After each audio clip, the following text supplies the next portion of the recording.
টাকা দিয়ে সুখ কিনা যায় না। শুধুমাত্র নিজেকে সান্ত্বনা দিতে কথাটা ওইসব মানুষেরাই বলে যারা ওই পরিমাণ টাকা ইনকাম করতে পারে না। পয়সা বেশি হয়ে গেলে খারাপ হয়ে যাবেন বা ভালো থাকবেন ওইসব নির্ভর করবে আপনার মেন্টালিটির উপর। এতে টাকার কোনো দোষ নেই।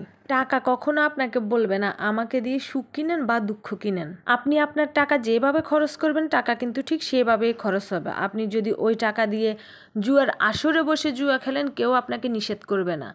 আবার যদি আপনি ওই টাকা মসজিদ বা মন্দিরে যেয়ে আপনি দান করেন তখনও কিন্তু কেউ আপনাকে কিচ্ছু বলবে না। টাকা দিয়ে সুখ কিনা যায় না এই ডায়লগটা ঠিক তখনই দিবেন যখন পয়সার অভাবে আপনার বাবা মাকে আইসিইউতে রাখতে পারবেন না, আপনার বাচ্চার পছন্দের খেলনাটা যখন কিনে দিতে পারবেন না তখন তার চোখ দিয়ে পানি ঝরতে দেখলে, আর নয়তো আপনার স্ত্রী অন্যের পরনের শাড়ি দেখে মন খারাপ করে তাকিয়ে থাকলে। টাকা দিয়ে অবশ্যই সুখ কিনা যায়, কারণ হচ্ছে টাকা না থাকলে তখন আপনার ভালোবাসাটাও থাকবে না। টাকা নাই দেখে আজকে আমার অবস্থায় দেখেন, এই যে ছোট ইলিশ মাছ কিনে খাচ্ছি, আর যদি টাকা থাকতো অবশ্যই বড় ইলিশ একটা কিনে নিয়ে আসতাম। যাই হোক, কথা কিন্তু সেটা না, কথা হচ্ছে আমি কখনো এইভাবে ইলিশের ঝোল কখনো রান্না করে খাই নাই। তো আজকে প্রথমবার আমি ইলিশের ঝোল রান্না করতেছি।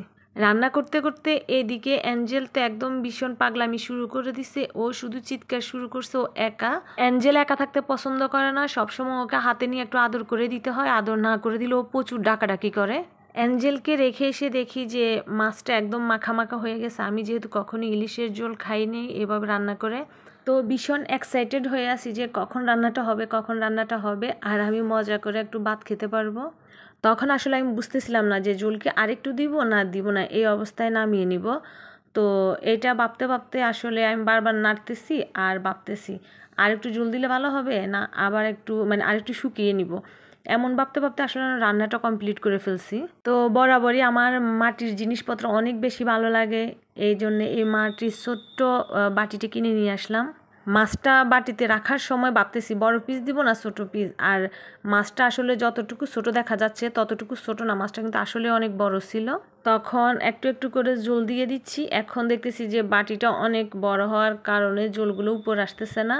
তারপরে আমি একটু একটু করে বারবার দেওয়ার চেষ্টা করতেছি যেন বাটিটা একদম ভরে যায়। আর স্মেলটা এত জোস হয়েছে যা বলার মতো না। আমার তো একদম ওই যে গ্রানটা নাকে আসার সাথে সাথে ভীষণভাবে খেতে ইচ্ছে করতেছে। এদিকে আবার সোহানার গোসল হয় নাই, ওকে বারবার বলতেছি যে তুমি যাও গোসল করে আসো, তারপর আমরা একসাথে খেতে বসি।